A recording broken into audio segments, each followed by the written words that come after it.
ना अगर ऐसी चीज़ें जो हैं वो क्या कहते हैं, फॉर एग्जांपल अगर कहा जाता है ना बेसिकली हमदर्दी रखवाना अगले की ज़ात की तकलीफ की तरह जो है उसके उसको उसकी तकलीफ में जाके उसको देखना कि हाँ भाई इसके आगे से रो रहा है, इसको क्या हो गया है, जाके पता करने, ये आगे से बोल नहीं रहा, ये क्यों इतना चुप जा रहा है इतने दिनों से, उसको पूछ लें जाके इसको कोई तकलीफ तो नहीं है, वो खुद कुछ नहीं बता पा रहा क्यों ऐसे हो रहा है।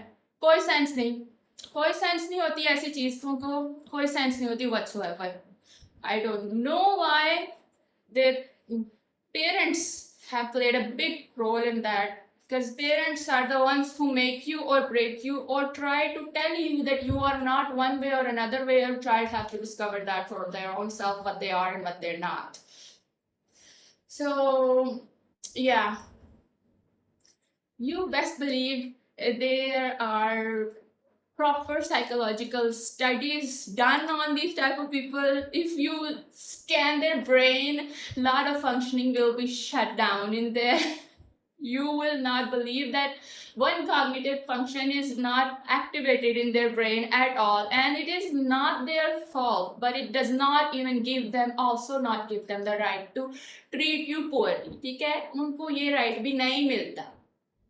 तो कहना यही है कि अपना आप बचाओ, अपनी सेहत का ख्याल रखो, अपने साथ अच्छे तरीके से पेश आओ। किसी ने आके जो है वो सर पे हाथ दे के प्यार करके पूछ के ऐसे कह के नहीं, कोई नहीं करता, कोई भी नहीं करता अपना। तो अगर किसी का कोई कर रहा है तो B you're blessed and be grateful for that, क्योंकि हर किसी के पास ऐसी चीज़ नहीं होती, और जिनके पास होती है वो उसकी इतनी कदर नहीं कर रहे होते क्योंकि वो नॉर्मल हुआ होता है, बेसिकली उनकी लाइफ में वो नॉर्मल हुई होती है चीज़। तो जिनके पास ये नहीं होती, जिनके पास इसे नॉर्मल नहीं कहा जा सकता है, इसको कहा जा सकता है if there was an ounce of it I'd be grateful in a trillion million times, but that is the sentence that some people use, many people use when they are deprived of the very basic rights in their life by the people who were supposed to protect them, but well, they did another part. They just trained them.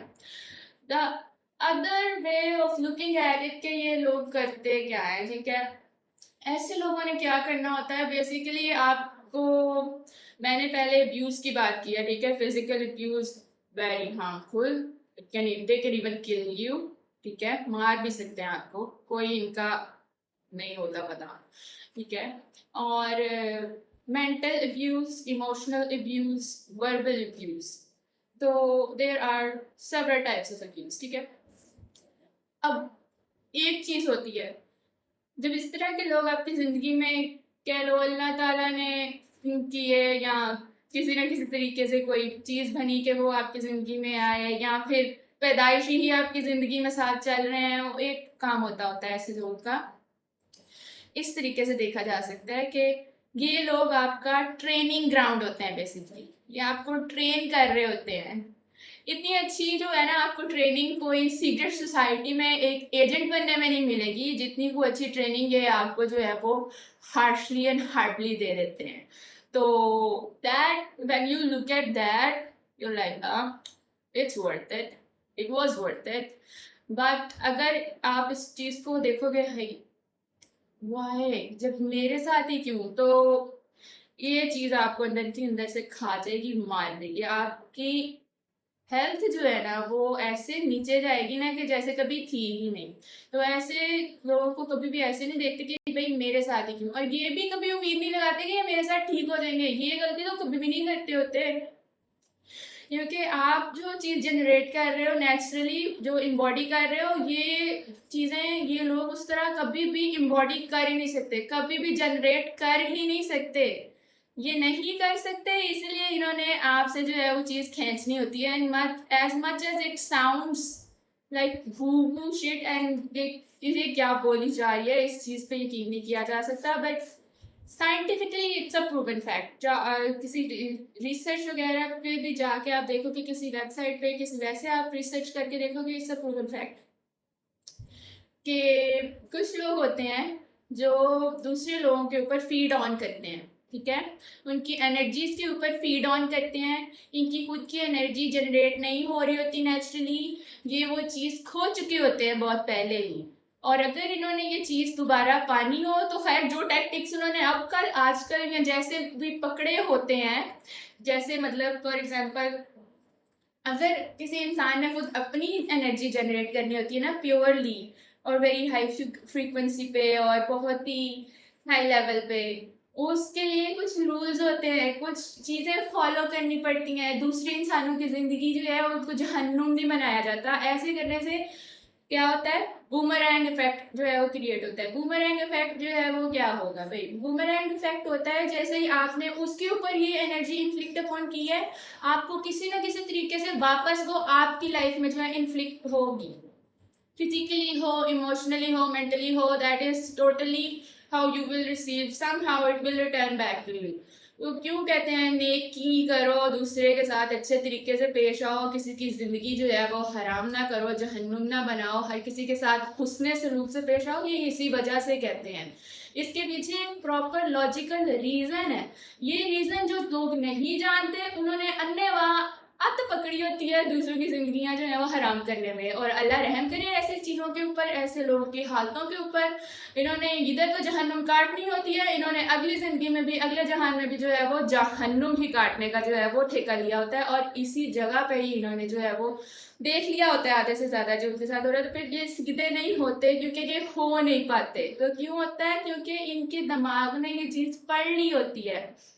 हमारा दिमाग एक software की तरह काम करता है और इसको जब तक अपडेट नहीं ना करोगे ये रन करता रहेगा उसी चीज़ के ऊपर जो आपने इसको सिखाया हुआ है, या जो आपने बचपन से सीखा हुआ है, या आपने जो है वो क्या कहते हैं टीनेज में सीख लिया, या बड़े होके जो सीख लिया, या जिधर भी सीख लिया। यूँ कहते हैं हाय अल्लाह, मैं उस बंदे के ऊपर दोबारा जो है वो देख ही नहीं सकती उसको उस नज़रों से। या फिर कहते हैं कि मैं तो इस सिचुएशन को जो है वो दोबारा देख ही नहीं सकती। वो इस वजह से कहते हैं क्योंकि आपके दिमाग ने लर्न किया होता है कुछ वहाँ से, कुछ देखा होता है, लाइक कुछ चीज़ें उसने जो है वो सीखी होती हैं, आपकी बॉडी ने सीखी होती हैं, आपके दिल ने सीखी होती हैं, और सोल लेवल पे तो वो बहुत ही ज़्यादा इफेक्ट की होती हैं, ठीक है। और मतलब कुछ लोग जो हैं वो उस चीज़ का फ़ायदा उठाते हैं, ठीक है। वो ग्रो करते हैं, बड़े होते हैं, अपनी पुरानी जो लिमिट्स होती हैं उनको छोड़ के आगे बढ़ने की कोशिश करते हैं। और by the way don't mistake it कि हर ये चीज़ सिर्फ बच्चा ही जो है वो ही जो है वो चीज़ हो सकती है। ये चीज़ पूरी की पूरी तरह पुराने लोगों का जो फजूल जो है ना ये सेंटेंस है कि भाई बड़ी उम्र में तो कोई कुछ चेंज हो ही नहीं सकता, कुछ किया ही नहीं जा सकता। साइंटिफिकली प्रूवन फैक्ट है। आप अगर टट्ठे खूह में भी गई हो ना, आपकी उम्र मतलब आप खबरों में भी आपकी टांगें लगी हो, तो आप अपने अंदर कुछ ना कुछ तब्दीली ला सकते हो, ठीक है। तो ये जो लोग होते हैं ना जो कहते हैं नहीं अब तो हमारा कुछ बन ही नहीं सकता, अब तो हम ऐसे ही हैं, बस ये चीज़ है कि लेजी होते हैं, अपने बुरे तरीकों में, अपने बुरे जो है वो काम, अपनी बुरी जो है वो आदतों पे पक्के खड़े होते हैं। जैसे भाई पुराने किसी ना बुजुर्ग ने हमें ये जो है मत दे दी है, हमने तो इसी के ऊपर चलना है, यही हमारा जो है वो क्या कहते हैं, हमने इस यही हमारा जो है ना ईमान है, यही हमारा दीन है, यही हमारा सब कुछ है, इसके ऊपर हम ना चले तो पता नहीं आखिरत खराब हो जाएगी। बल्कि और इनको ये नहीं पता चलता कि आखिरत तुम लोगों की खराब हो रही है सिर्फ इन चीज़ों की वजह से। मुझे बताओ कौन सी होली बुक में, कौन से प्रॉफिट ने आज तक, काफ़ी सारी होली बुक्स हैं और काफ़ी सारे प्रॉफिट्स आए, काफ़ी सारे रिलीजन्स हैं, किसी एक को आप जो है वो रॉन्ग करके जो है वो अगले वाले को ये नहीं कह सकते आप मेरा बहुत अच्छा है।